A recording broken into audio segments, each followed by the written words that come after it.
오늘 이제 2024년 1월 1일인데요.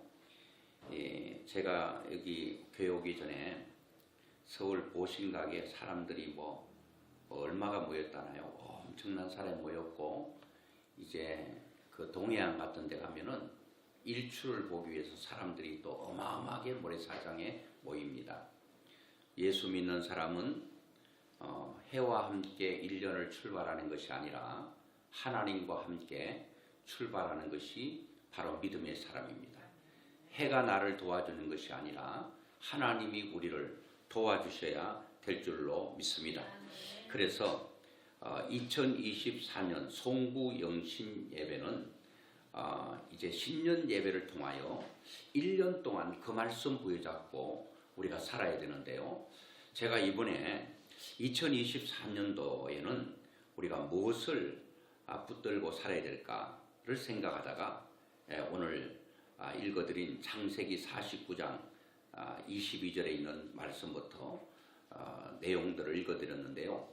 이 창세기 49장의 내용은 이스라엘인 야곱이 자기 아들 12명과 손자들을 일일이 기도해주는 그런 내용입니다. 기도하는 내용인데 그 기도가 그대로 됐다는 겁니다. 그대로 됐고 어떤 아들에게는 축복을, 어떤 아들에게는 이 아버지가 좀 저주 비슷한 게 아니라 저주를 한 거죠. 그런데 저주한 자녀들은 그대로 되고 축복한 자녀들은 그대로 됐던 것을 보게 됩니다. 자, 그렇다면 하나님께서는 부모가 기도하는 모든 기도에는 응답하신다고 하는 것입니다. 그래서 하나님께서는 특별히 부모들이 자녀를 위하여 비는 축복은 반드시 들으신다. 그래서 오늘의 말씀의 제목이 복인데 질문이니까 복을 비십니까? 우리는 복을 빌면서 살아가야 되는데 지금까지는 어떻게 살았든 상관없이 이제 2024년도는 여러분 무조건 축복을 빌며 사는 그런 해가 될 수 있기를 주의 이름으로 축원합니다. 무조건 축복을 비는 것입니다. 그래서 하나님께서 야곱이 아들들을 축복하는 그 모든 내용들을 하나님께서 다 기억하시고 그것을 그대로 하나님께서 응답하셨던 것을 보게 되는데, 제가 12명의 자녀들의 기도를 다 할 수 없고 그 가운데 한 명을 선택했습니다. 지금 제가 지난주, 이번주, 오늘까지 요셉에 관한 것은 세 번째 설교하고 있는데요. 오늘의 그 말씀은 요셉에 관한 얘기인데 아버지가 요셉에게 빌었던 축복, 우리도 자녀들에게 이렇게 복을 빌며 살아야 되겠다. 이것은 자녀뿐만 아니라 나와 관련된 모든 사람들이 이렇게 됐으면 좋겠다. 그런 생각으로 이 말씀을 우리가 선택했는데요. 자, 이 요셉에게 빌었던 그 22절은 보면 너무 간단합니다. 요셉은 무성한 가지, 곧 샘 곁에 무성한 가지라. 그 가지가 담을 넘었도다. 그리고 그 밑에도 쭉 내용이 나오는데요. 일단은 22절의 말씀이 얼마나 큰 축복인지 모릅니다. 야곱이 요셉은 무성한 가지. 왜 무성한 가지가 되었느냐? 곧 샘 곁에 무성한 가지라. 요셉이 나무로 말하면 어디에 심겨져 있다는 거예요? 샘 곁에 심겨져 있다는 거예요. 샘 옆에 요셉의 나무가 심겨져 있어요. 이거는 나무를 의인화한 거죠. 요셉의 가지는 무성한 가지인데 그 무성한 가지가 되는 원천이 뭐냐? 어디에 있었기 때문이라는 겁니까? 바로 샘 곁에 있었기 때문에 요셉의 가지는 무성하지 않을 수 없는 거예요. 무성할 수밖에 없는 거예요. 저는 야곱이 요셉에게 어마어마한 축복을 한 거예요. 요셉은 무성한 가지 곧 샘 곁에 무성한 가지라. 그 가지가 담을 넘기를 시작합니다. 오늘 또 제가 요셉에 대한 얘기를 했는데 이것이 그대로 이루어졌습니까? 이루어졌습니까? 그대로 이루어졌다는 겁니다.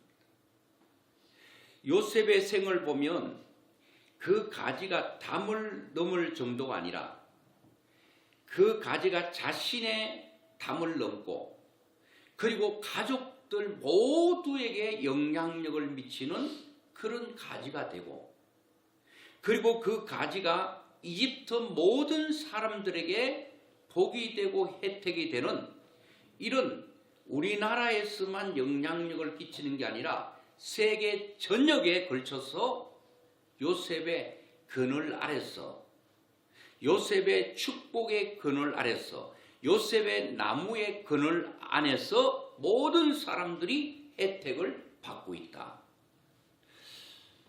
참 한 사람의 능력이라고 하는 것은요 무궁무진합니다. 여러분 우리가 이 세상에 아무리 나무가 커도요 어느 정도밖에 커버를 못하거든요.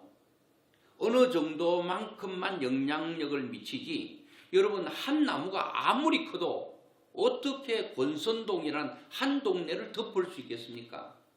나무가 아무리 커도 어떻게 수원 전역을 덮을 수 있겠습니까? 그런데 나무는 의인화한 거죠. 그 나무가 요셉인데 그 나무는 그렇게 할 수 없어도 요셉이라고 하는 나무는 어마어마해서 모두를 다 덮는 거예요. 모두에게 다 혜택을 줄 수 있도록 그렇게 했다라고 하는 것을 말씀하고 있는 것을 보게 됩니다. 저도 시골에서 이렇게 보면 간단해요. 시골에 있었던 사람들은 아는데 우리 그 집에 이 감나무가 심겨져 있고 대추나무가 심겨져 있었어요. 그런데 이 축대가 있고 축대 너머에는 다른 사람 밭입니다. 그런데 축대를 기준해 가지고 이쪽에는 감나무가 있는데 우리 감나무가 너무 컸습니다. 아람들이 나무가 됐는데요. 이 나무가 자라서 우리의 담을 넘어 가지고 절반 정도는 저쪽 다른 사람 밭에 감이 계속 떨어지는 거예요.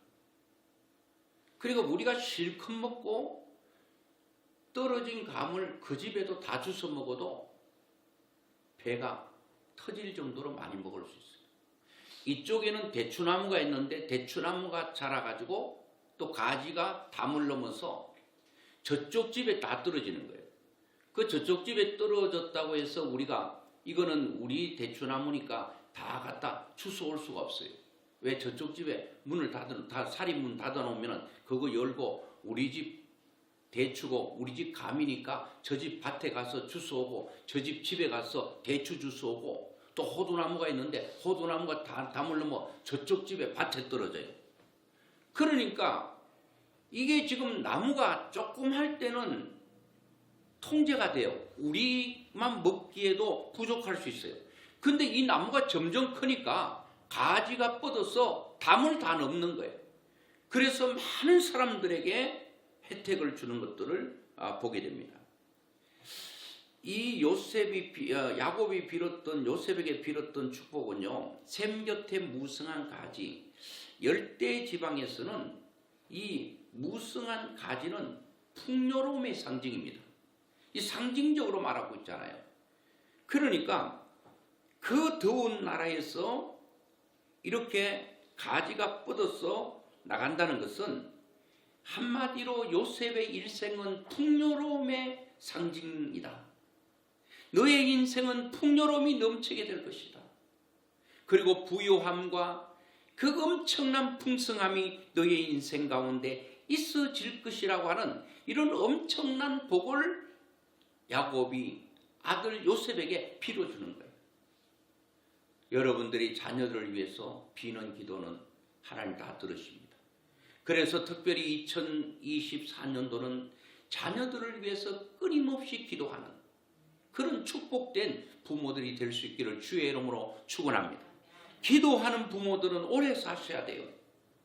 오래 사셔야 될 이유는 자녀들을 위해서 그리고 나와 관련된 사람들을 위해서 기도해야 되기 때문에 기도 때문에 오래 살아야 되는 거예요. 오래 살고 싶어서 오래 사는 것이 아니라 내가 하나님 앞에 기도해서 이 기도에 엄청난 영향력을 끼치기 위해서 하나님 제가 오래 살 수 있도록 도와주세요. 오늘 무성한 가지는 풍요로움에 대한 상징이라고 그랬습니다. 샘 곁에 있는 무성한 가지는 어떻게 되느냐? 기후와 환경과 조건과 상황을 뛰어넘습니다. 아무리 여러분 열대지방에 더워도 어디에 있는 나무는 바로 샘 곁에 있는 나무는 절대로 시들지 않습니다. 이 말은 요셉의 살아가는 모든 삶 가운데 여기는 가뭄이 오고 여기는 햇빛이 내려쬐고 아무리 모든 곳에 어려움이 있다 할지라도 너의 나무는 절대 마르지 않을 것이다. 왜? 샘 곁에 있으니까. 잘 보세요. 저도 시골에 우리 밭둑이 있는데 밭둑 옆에 포프라 나무를 쫙 심었어요. 이 밭둑 밑에는 개울이 흐르고 있어요. 그런데 포프라 나무를 심었는데요. 나는 이 성경을 확실히 알게 돼요. 그리고 시편 1편에 보면 똑같은 말이 있는데 그는 시냇가에 심은 나무라. 시냇가에 심은 나무가 철을 따라 열매를 맺으며 그 잎사이가 마르지 아니함 같으니 그가 하는 모든 일이 다 형통하리로다.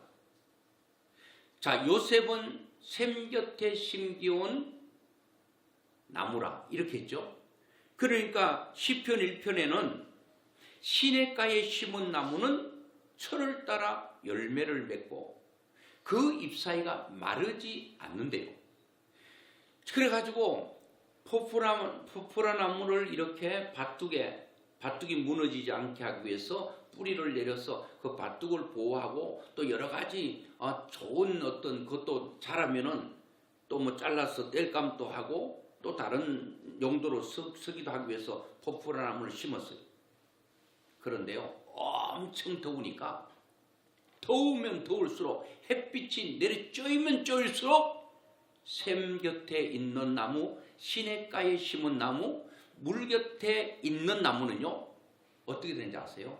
잎이요 푸르다 못해서 시커멓게 막 자랍니다. 한없이 뻗어 올라가는 것입니다. 그런데 저 위에 물이 없는데 심어놓은 나무는 햇빛이 내려쬐면 이게 말라갑니다. 말라가다가 비비 털리다가 그냥 말라 죽습니다.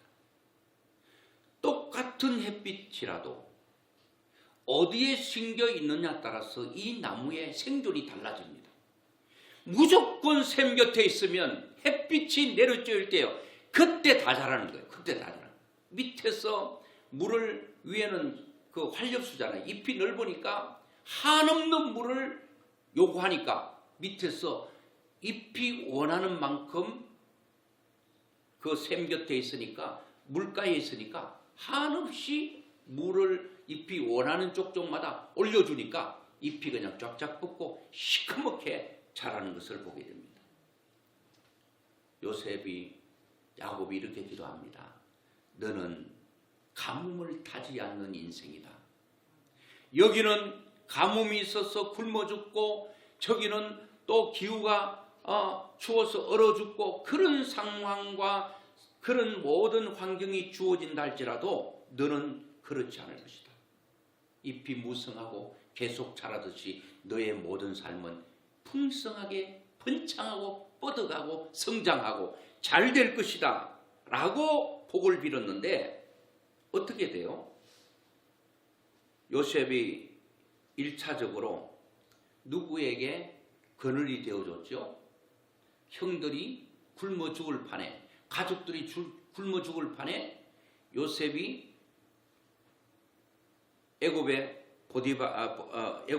총리로서 다 그들을 먹여 살렸어요. 그리고 그뿐만 아니라 그 애굽에 있는 모든 사람들을 다 살린 거예요. 그리고 23절에 보니까 활 쏘는 자가 그를 학대하며 적개심을 가지고 그를 쏘았으나. 자, 요셉이 잘 되니까 활 쏘는 자들이 많았어요. 요셉을 향하여 정조준에서 활을 쏘는데, 이 말은 요셉을 위해서, 요셉을 잡기 위해서 보디발의 아내가 덫을 놓고 형들이 팔아넘기는 많은 장애물과 그런 활을 쏘듯이 그 요셉을 향하여 활을 쏘고 덫을 놓았는데 활에 맞아 죽었습니까? 아니면 덫에 걸려가지고 맥을 못 추고 쓰러졌습니까? 아무 일도 일어나지 않았습니다. 그러면서 24절에 보니까 요셉의 활은 도리어 굳세며, 형들과 보디발과 많은 사람들이 요셉을 죽이려고 실을 당겼지만 오히려 요셉의 활이 굳세며 그의 팔은 힘이 있으니 이는 야곱의 전능자 이스라엘 반석인 목자의 손을 힘입음이라. 자, 이렇게 말합니다. 요셉아, 너가 샘 곁에 심기온 무성한 가지지만 너의 한계는 한계가 있다. 너의 능력에는 분명히 한계가 있어. 너의 능력에는 제한이 있어. 그런데 내가 믿는 하나님은 전능하셔. 야곱은 이 기도를 할 때에 하나님의 전능성을 경험했습니다. 형을 속이고 도망할 때에 루스 땅에서 하나님을 만났습니다. 하나님을 경험했습니다. 그 하나님께서 야곱에게 말했습니다. 하나님, 내가 너무 무섭습니다. 저 주위에는 맹수가 우글거리고 내 생명에 위협이 옵니다. 야곱아, 두려워하지 마라.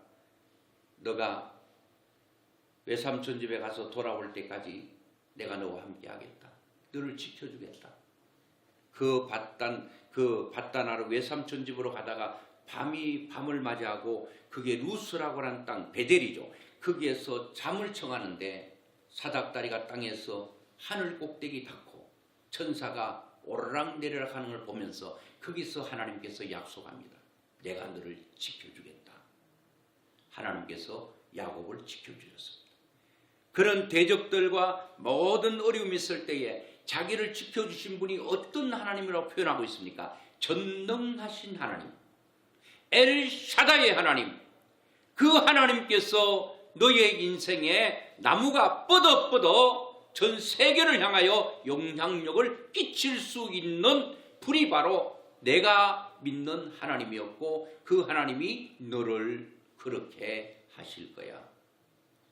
오늘 여러분, 인간은 분명히 한계가 있습니다. 우리의 능력에는 제한이 있습니다. 그러나 엘샤다이 하나님, 전능하신 하나님은 제한이 없으십니다. 여러분들이 자녀를 위해 기도하면 우리의 능력은 제한이 있지만 우리가 기도하는 기도의 내용은 제한이 없으면 제한 없으신 하나님께서 여러분들이 기도하는 대로, 여러분들이 하나님 앞에 간구하는 대로, 야곱이 간구한 대로 전능하신 하나님께서 지켜주시고 인도하시고 역사해 주실 줄로 믿습니다. 험악한 인생길에서 체험한 하나님은 힘이 없는 나약한 하나님이 아니었고 그분은 전능하신 하나님. 그래서 야곱이가 믿는 하나님은 전능의 하나님인 걸 고백하고 있습니다. 아브라함도 그랬잖아요. 자식을 주겠다 그러니까 아이고 내가 어떻게 자식을 낳죠. 나이가 100세인데 그때 하나님께서 자신을 이렇게 말했습니다. 하나님 여호와께 능하지 못한 일이 있겠느냐. 다 하실 수 있다는 겁니다.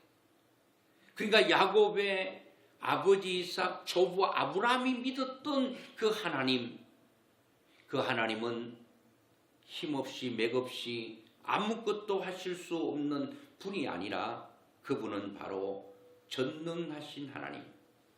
오늘 우리는 2023년도는 이 하나님을 의지하고 이 하나님을 기대고 의지하면서 그 하나님 앞에 기도하면 하나님께서 반드시 우리의 모든 기도를 들어주실 줄로 믿습니다. 25절에도 보니까 내 아버지의 하나님께로 말미암나니 그가 너를 도우실 것이다. 하나님이 너를 도와줄 거라는 거예요. 하나님이 도우셔야 될 줄로 믿습니다. 하나님이 도우면 되는 거예요. 하나님이 우리를 돕지 않으면 우리가 아무리 애쓰고 힘쓴다고 되는 게 아니에요. 저도 기도 제목을 가지고 하나님 앞에 기도할 텐데 거창한 기도 제목을 저는 적었습니다. 왜 적었느냐? 제 능력으로는 아니올시다. 그런데 어떤 하나님은 전능하신 하나님은 그 전능하신 하나님이 요셉을 도울 거라고 하는 야곱의 기도대로 우리는 제가 기도 제목을 가지고 기도하지만 저는 아니고 전능하신 하나님이 도와주실 줄로 믿고 기도 제목을 저는 하나님 앞에 아뢰는 것입니다. 너를 도우실 것이요 전능자로 말미암나니 그가 내게 복을 주실 것이라. 하나님께서 복을 주시는데 요셉에게 복을 주기를 기도했는데 어떤 복요? 이런 기도를 많이 하죠. 위로 하늘의 복, 그리고 아래로 깊은 샘의 복과 젖먹이는 복과 태의 복이로다. 하여튼 야곱이 요셉을 얼마나 사랑했는지 막 복이 있는 대로 다 쏟아부어 주는 거예요. 그런데 야곱도 인간이기 때문에요. 첫째 아들, 너의 능력은 태어날 때부터 탁월했지만 아버지의 침상을 더럽힌 자녀이기 때문에 그 자녀에게는 태어날 때 엄청난 능력을, 무시무시한 능력을 가지고 태어났는데 살아가면서 아버지를 괴롭혔던, 아버지의 마음을 아프게 했던 이 루벤에게는 가차없이 축복이 나오지 않고 저주가 나와버렸어요. 하나님이 도우시는데 그 도우실 하나님은 전능자인데 그분이 내게 복을 주실 건데 어떤 복요? 하늘의 복, 그리고 아래로 깊은 샘의 복과 젖먹이는 복, 이 자녀죠. 그리고 태의 복이로다. 자자손손이 계속 태어나는, 이런 후손들이 태어나는 복까지도 계속 빌고 있는 것을 보게 됩니다. 하늘의 복이라고 하는 것은 하늘에서부터 내리는 비를 상징하는데요. 비가 내린다는 것은 하늘문이 열렸다는 말이고, 하늘문이 열렸다는 것은 비가 내린다는 거예요. 자, 비는 바로 축복입니다. 하늘문을 닫겠다는 것은 비를 주지 않겠다는 것. 비가 없으면 농경사에는 농사를 지을 수가 없습니다. 특별히 열대지방에는 비가 생명입니다. 그러니까 하늘의 복은 하나님께서 필요적절하게 하늘문을 열어서 비를 주시겠다는 말이에요. 그러니까 너의 인생은 때를 따라서 모든 것이 잘되게 하신다. 자, 하늘에서 비가 내리지 않으면 뭐의 복이 있는 거예요? 땅의 복이 있는데 그것은 바로 원천의 복입니다.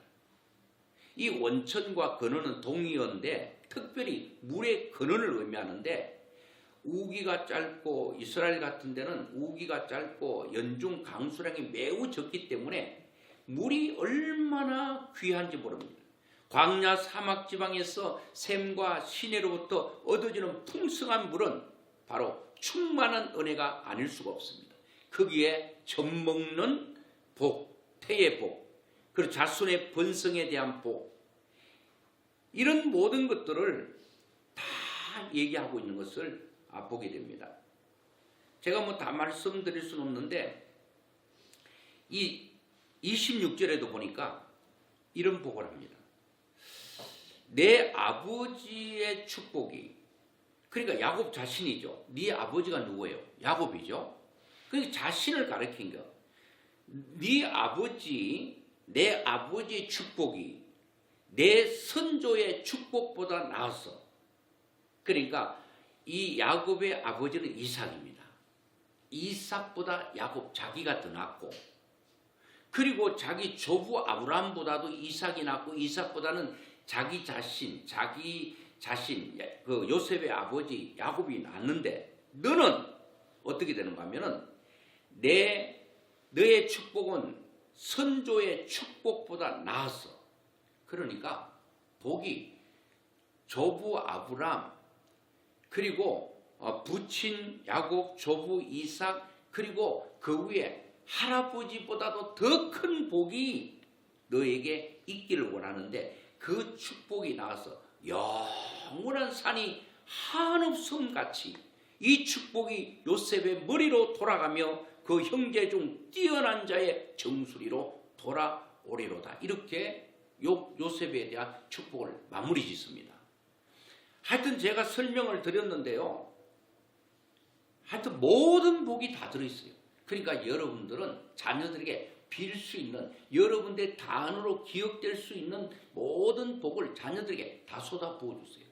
모르시면은 이 올해는 야곱이 요셉에게 빌었던 창세기 49장 22절부터 26절을 보면서 이름을 불러가면서 하나님, 내 아들 누구누구에게 요셉의 이름 대신에 여러분의 자녀의 이름을 부르면서 그대로 기도하면 하나님께서 그대로 들어주실 줄로 믿습니다.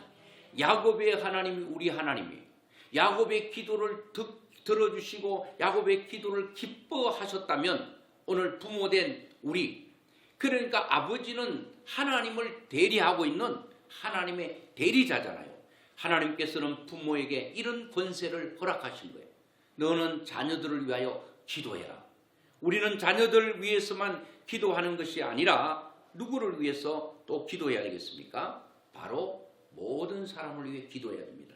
자, 말씀을 맺기 전에요, 그러면 가장 축복된 말이 이 땅에 있다면 저는 하나 있다고 봅니다. 그거는 감사합니다. 2024년도는 결심해야 됩니다.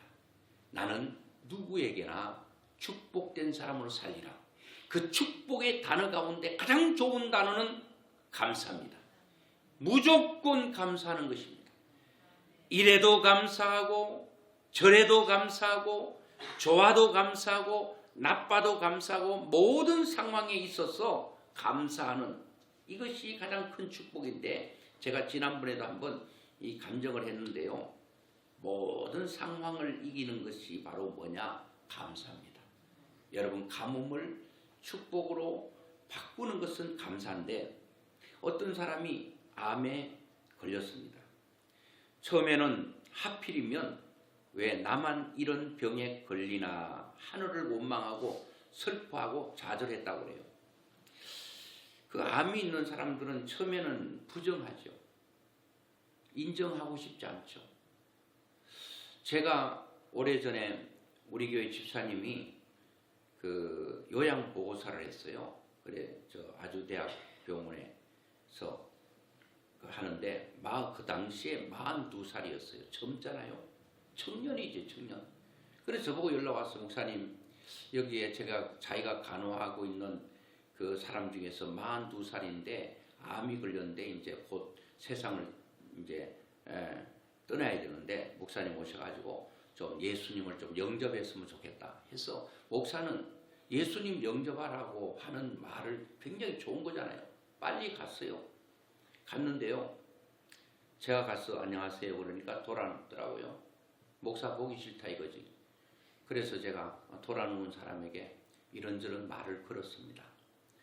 그랬더니 처음에는 이제 돌아눕고 그러더니 제가 좀 얘기를 몇 마디 하니까 막 인정하지 않는 것, 막 얘기하는 게, 내가 술을 마셨냐 담배를 태웠냐, 내가 무슨 세상에 나쁜 짓을 했다고 이런 죽을 병에 걸렸습니다.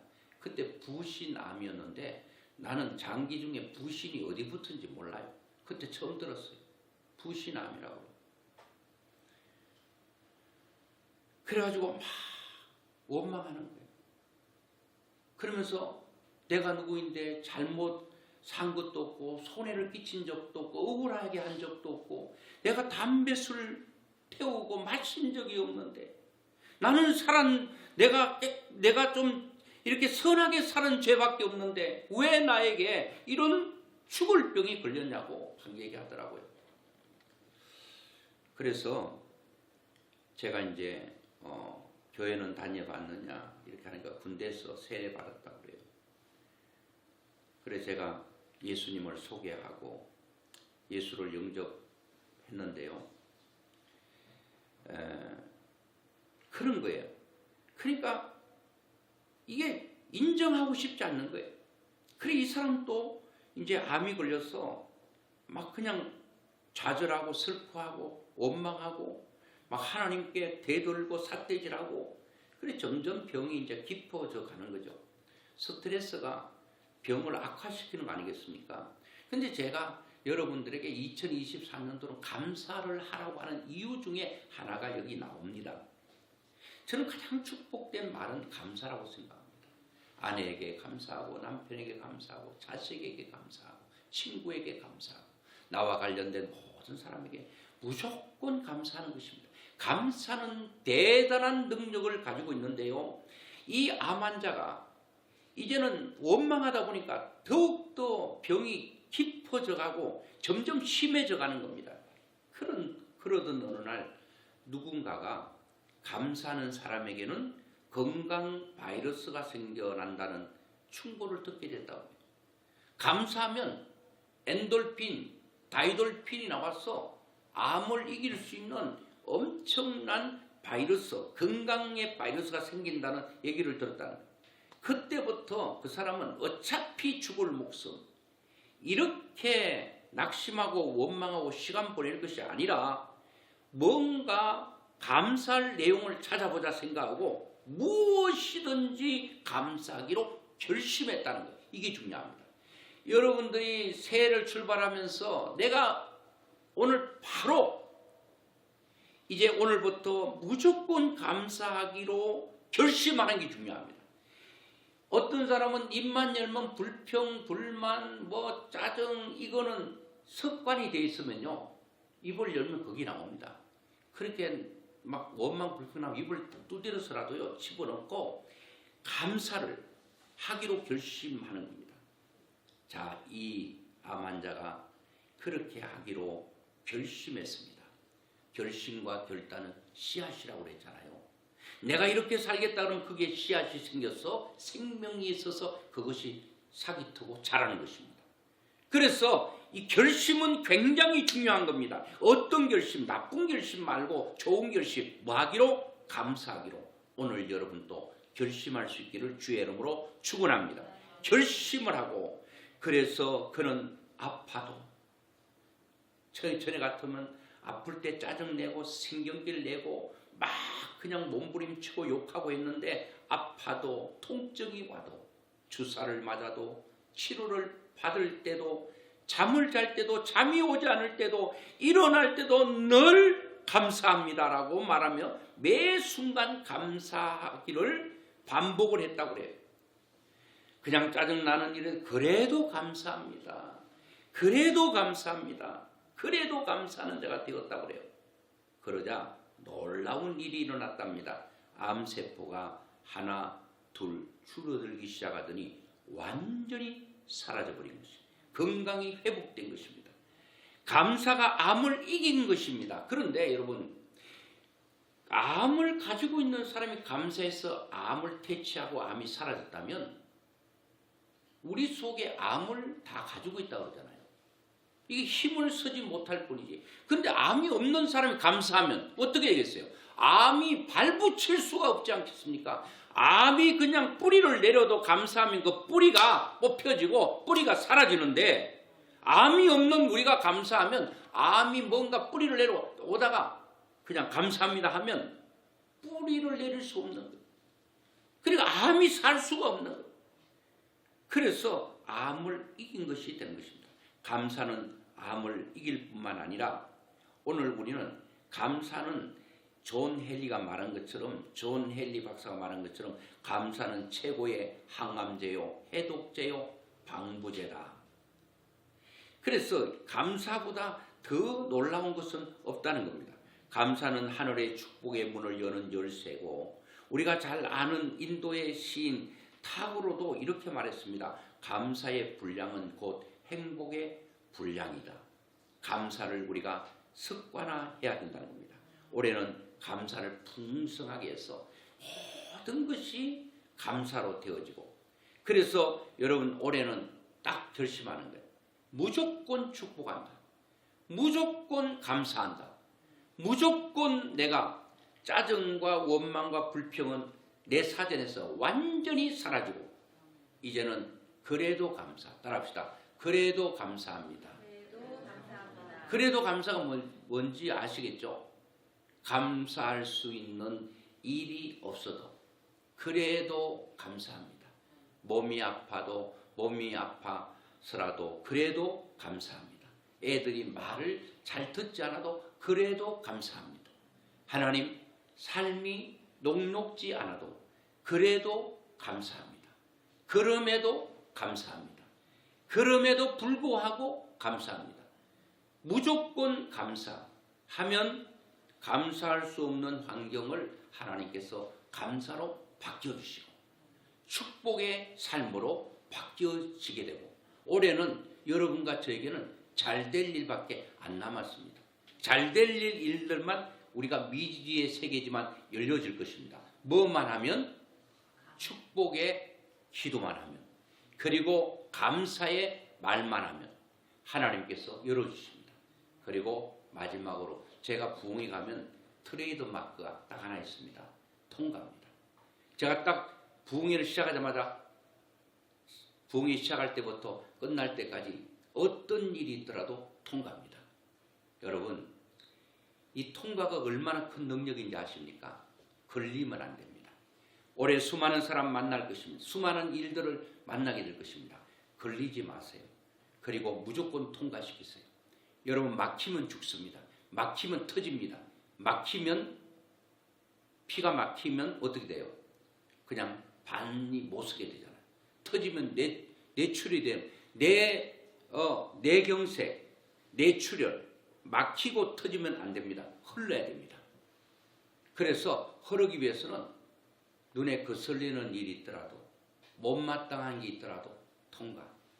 남편들은 아내가 음식을 좀 싱겁게 했다면 왜 이렇게 음식이 싱거워서 어떻게 먹냐 하지 말고 소금 쳐서 먹으면, 아이고 싱거우면 소금 쳐서 먹지, 통과. 짜면은 아이고 물 좀 더 넣어가지고 간 맞춰 먹지, 통과. 모든 것을 통과. 목사가 설교가 길면 왜 설교가 저렇게 기나 하지 말고 통과. 설교가 짧으면 설교 준비를 조금밖에 안 했는가 보다 하고 불평하지 말고 그냥 통과. 모든 것을 통과하면 다 잘 되는 거예요. 그래서 하나님께서 땅에서 매면 하늘에서 매이고 땅에서 풀면 하늘에서 풀리리라. 하나님이 우리를 묶고 푸는 것이 하나님께 있지 아니하고 너에게 달렸단 말합니다. 너가 땅에서 풀면 내가 하늘에서 풀겠다. 너가 땅에서 묶어버리면 내가 하늘에서 묶겠다. 묶고 푸는 것이 하나님이 하실 수 있지만 우리의 삶에 따라서 풀고 묶는 것은 너에게 달렸단 말합니다. 여러분, 절대로 자식을 묶지 마세요. 야곱처럼 요셉에게 무한정 복을 빌어서 그의 가는 길을 형통하게 막지 마세요. 그리고 열리게, 형통하게, 풀리게, 형통하게 여러분 기도해야 됩니다. 모든 사람들을 그러게 하는 거예요. 그래서 올해는 몇 가지만 기억해요. 하나는 무조건 축복한다. 그 다음에 무조건 감사한다. 그리고 무조건 마지막에 뭐라고요? 통과한다.